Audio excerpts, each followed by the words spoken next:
Have you ever had one of those days where you simply move from the bed to the chair, and by the time you get there, you feel like you've already run a marathon? Where the energy you remember having just a few years ago feels like a distant memory, almost like it belonged to a different person.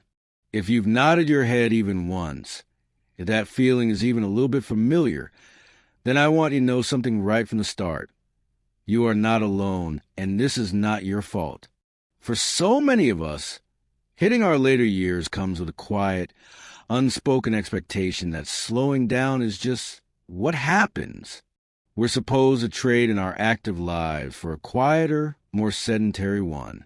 We're told to accept the new aches, the deeper fatigue, the mental fog, as inevitable parts of the package deal of getting older.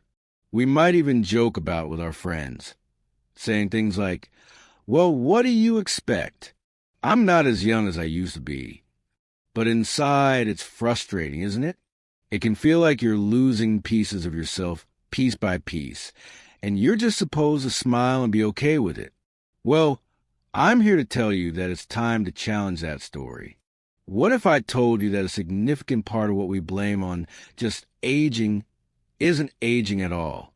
What if the fatigue, the weakness, the forgetfulness, and the slow decline in your health aren't a pre-written script you have to follow, but are actually the result of hidden traps? These are subtle, often overlooked factors that slowly steal our vitality year after year, and they have very little to do with the number of candles on your birthday cake. The real tragedy is that we've been taught to accept this decline as normal, when in reality, so much of it is preventable. That's what we're going to walk through together over our time here. This isn't about chasing some impossible fountain of youth or pushing ourselves to exhaustion. It's about understanding. It's about seeing these hidden traps for what they are, so we can gently and wisely step around them. It starts with unraveling the biggest misconception of all, the difference between natural, graceful aging and the unnecessary drain that shortens our health span. From there, we'll look at how the very building blocks of our day, the food we choose, the way we move our bodies, the quality of our rest, and the strength of our connections play a starring role in either sapping our strength or building a foundation of vibrant energy for years to come. So, let's start at the very beginning. Let's talk about this fundamental mix-up between natural aging and avoidable decline. Because once you see this clearly, everything else starts to make sense. Think of it like this. Imagine your body is a beautiful, classic car. Natural aging is the equivalent of that car having a few more miles on the odometer. Maybe the paint isn't as showroom shiny, and it doesn't accelerate quite as fast as it did in 1965. That's perfectly okay. That's a badge of honor. It has character. But what's not natural is if that car is constantly breaking down because no one put oil in the engine for a decade, or because it's always running on the wrong kind of fuel, or because it's been sitting in use in a garage. Allow its parts to seize up. Those are choices.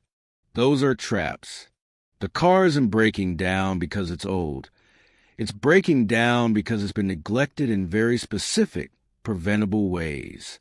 Our bodies are exactly the same way. The slow, steady loss of muscle mass that makes opening a jar or getting out of a chair harder. That's not just aging. It's a specific trap called sarcopenia, and it's directly linked to not using and fueling our muscles properly. The brain fog that makes it hard to recall a word or follow a conversation. That's rarely just aging. It's often a trap related to inflammation, poor circulation, or a lack of mental stimulation. The feeling of being unsteady on your feet, the fear of falling that makes you hesitant to go for a walk, that's a trap of weakened stabilizer muscles and dwindling balance, not an inevitable sentence. We've been sold a bill of goods that tells us to accept these things, when in reality, they are our body's way of sending us an SOS signal, a cry for the right kind of attention. Getting a handle on that difference is the first step to taking your power back. Because once you see it clearly, what you do next becomes so much more important. And what you do next, well, it all starts in the kitchen, doesn't it? Not with a strict diet or a daunting list of forbidden foods, but with thinking of food in a completely new way.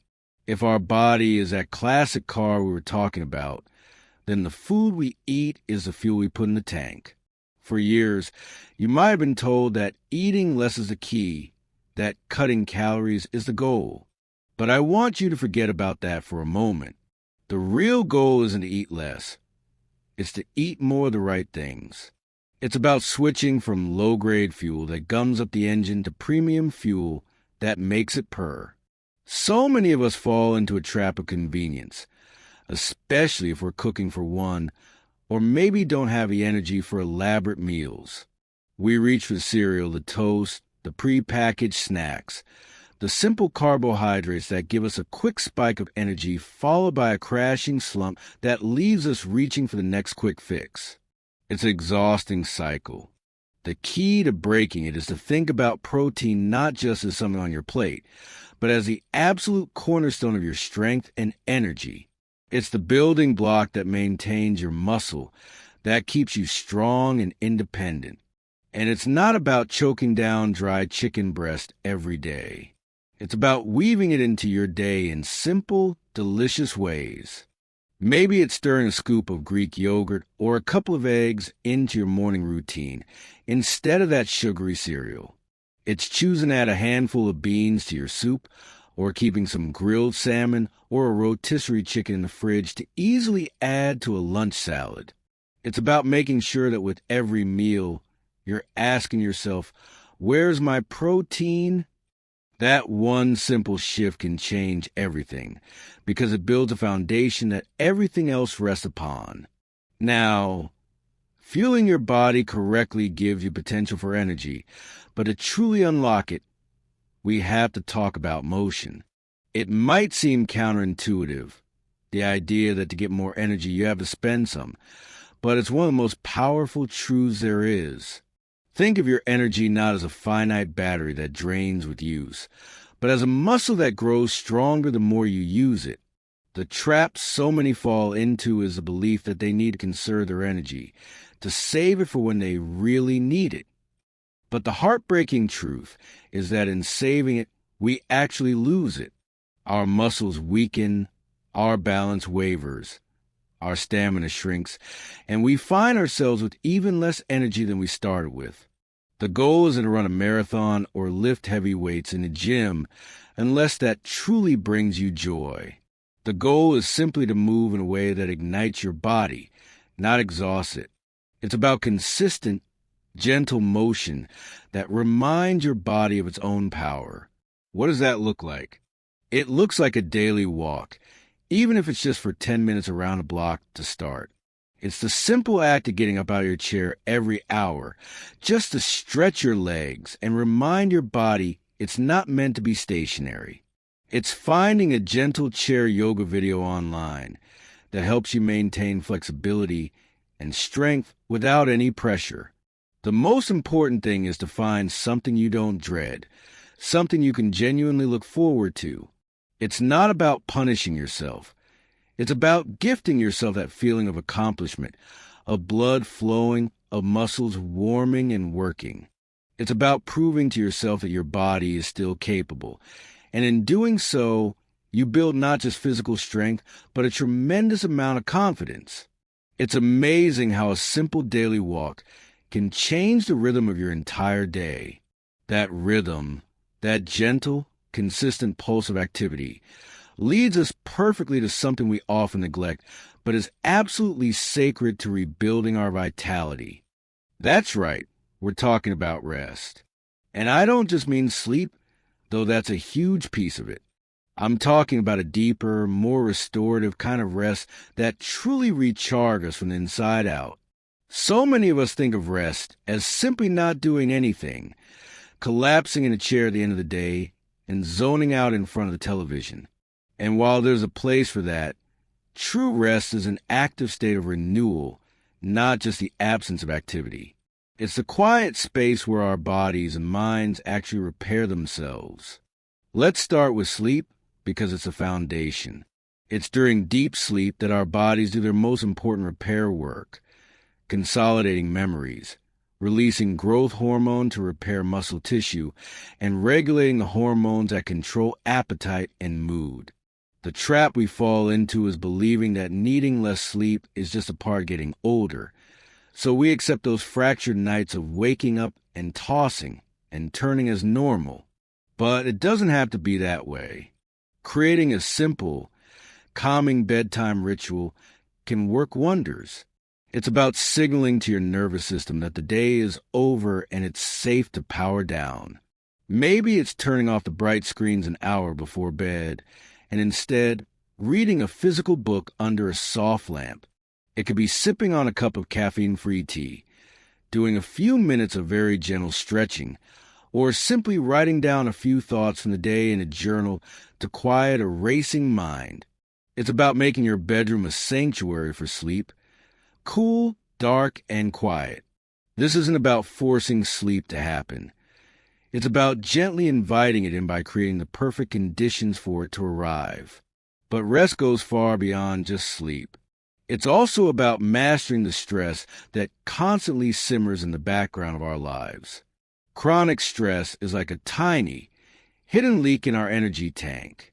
It floods our body with cortisol, a hormone that, over time, breaks down muscle, impairs our memory, and sabotages our sleep. One of the most powerful ways to plug that leak is through what I like to mental downtime, short, intentional breaks throughout the day to just breathe and reset. This isn't complicated meditation. It's simply pausing for 3 to 5 minutes, closing your eyes, and taking slow, deep breaths. You can do it in your chair after you hang up the phone. You can do it while your coffee is brewing in the morning. You're not trying to empty your mind. You're just giving it a moment of quiet focus on your breath, which tells your nervous system that in this moment, everything is okay. It's a small act that pays massive dividends in calmness and clarity. And when we're well rested and less stressed, we have the capacity for one of the most powerful energy sources of all, meaningful connection. This is perhaps the most overlooked trap of all, the slow creep of isolation. It happens so gradually. Maybe you don't drive as much as you used to, or friends have moved away, or it just feels like too much effort to get out. But human connection isn't a luxury. It's a biological need. Loneliness and isolation can be as damaging to our health as smoking a pack of cigarettes a day. It drains our vitality and dims our spirit. But the flip side is also true. Meaningful connection is an incredible generator of energy and purpose. It doesn't have to be a big party. It's the weekly phone call with a grandchild where you really listen. It's meeting one friend for coffee and a long chat. It's joining a book club at the local library or a gardening group at a community center. It's about finding your tribe, your people, who share an interest and make you feel seen and valued. That sense of belonging, of having a reason to get dressed and go out into the world, is a potent medicine all on its own. So these 5 pieces, understanding your energy, fuel, movement, rest, and connection, they all fit together like a beautiful puzzle. But a puzzle isn't finished until you put the last piece in place, and that's making it all work for your unique life. Now, bringing this all together might feel like a lot. You might be listening to this, thinking about understanding your body, changing your food, moving more, resting better, and building connections. And your mind might be saying, how can I possibly focus on all 5 of these things at once? And my answer is, you absolutely shouldn't. Try to do everything at once is a recipe for feeling overwhelmed and giving up. That's the exact opposite of what we want. The beauty of this is that it's not an all-or-nothing program. It's a gentle journey of rediscovery. The goal is progress, not perfection. It's about adding one good thing, then another, building slowly and sustainably until these new habits become as natural as breathing. So, Let's talk about how to start, and I mean really start in a way that feels manageable. Forget the big picture for a moment. I want you to think of one tiny, tiny thing, the smallest possible step you can take. Maybe it's not even one of the 5 points we discussed. Maybe it's a step toward one of them. Perhaps your one tiny thing is simply buying a container of Greek yogurt the next time you're at the grocery store. Maybe it's setting a timer on your phone to remind you to get up and walk to the kitchen and back once every hour. It could be deciding to call a friend you missed this weekend. The key is to make it so small that it feels almost impossible not to do it. That's how you build momentum. You succeed at that one tiny thing, and that success makes you feel capable, which makes you want to try another tiny thing. And what about the days when even a tiny thing feels like too much? We all have them. The days when you're just not feeling yourself, when the weather is gloomy or you're a little achy. This is so important. A bad day is not a failure. It's just a day. The trap is to see it as a derailment, to think, well, I've already messed up. I might as well forget the whole thing.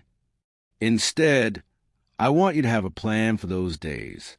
Your plan might be to have 1 or 2 minimum viable habits that you can fall back on. On a terrible day, your entire goal could be to do your 3 minutes of deep breathing, or to make sure you have a protein shake instead of skipping a meal entirely. That's it. That counts. You showed up for yourself in the smallest way, and you kept the thread of your new habits alive. That is a huge victory. Now, let's gently address some of the hurdles I know might be coming up. What if you don't like to cook or find it tiring? That's where simplicity is your best friend. It's not about elaborate recipes. It's about assembly. A can of low-sodium tuna mixed with a little mayo or avocado on whole wheat crackers. Pre-cut vegetables from the produce aisle with a handful of nuts and some cheese cubes. A rotisserie chicken that can be used for 3 different meals. What if your knees are bad or you have mobility issues? Movement doesn't have to mean walking. Seated leg lifts, stretching your arms, water aerobics, or even just moving your arms and legs in a gentle range of motion while you watch TV counts. It's about reminding your body it can move, not about hitting a certain number of steps.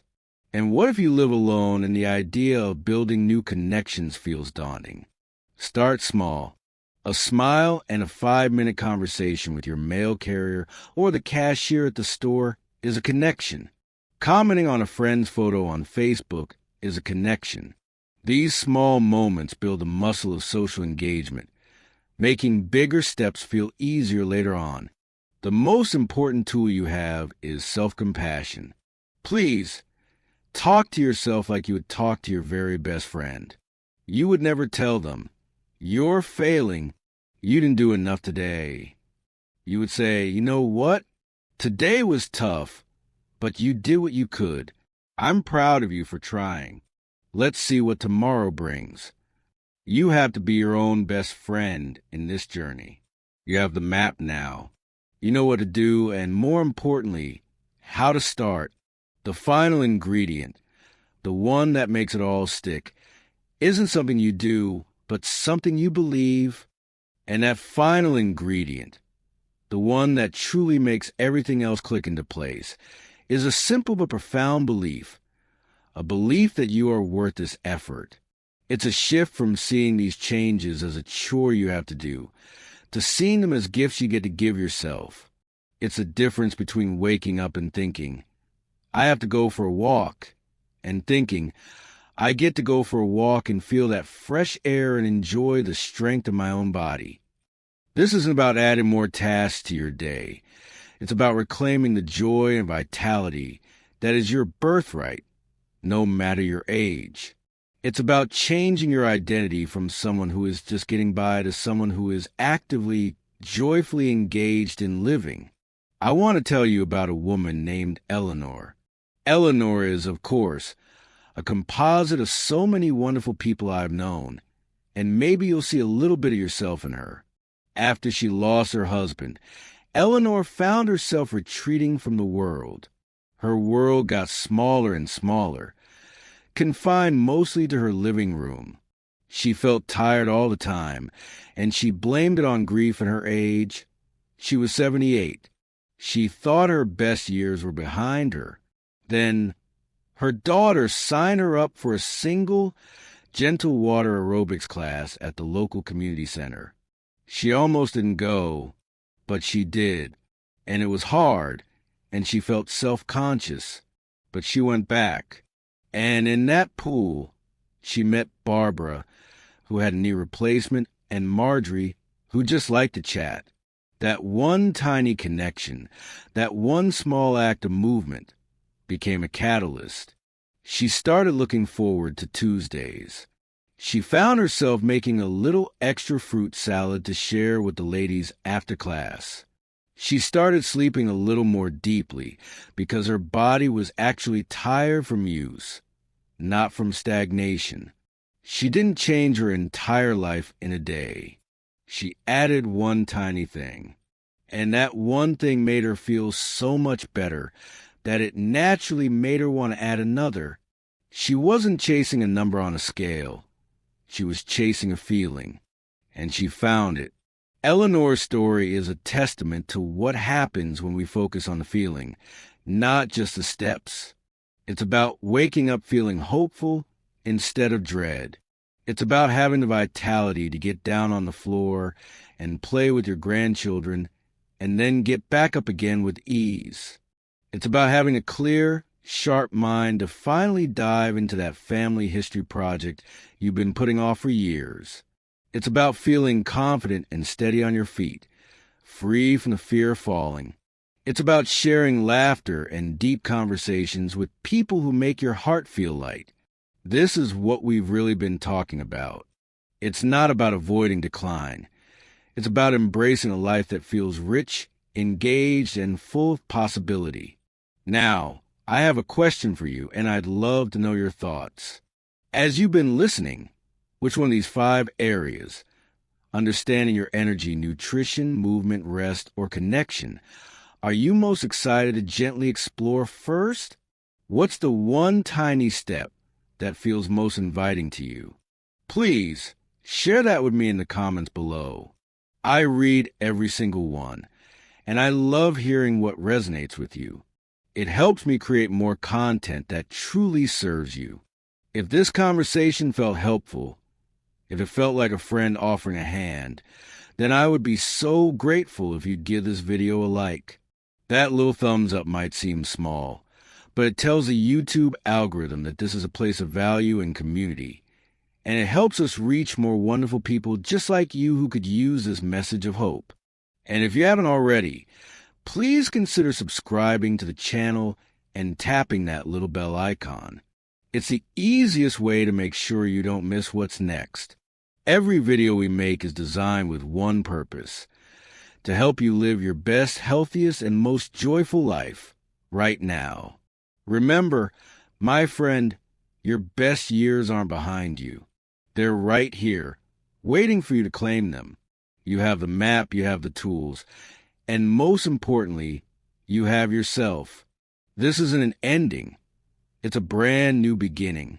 Here's to your health, your happiness, and an incredible journey ahead. I'll see you in the next one.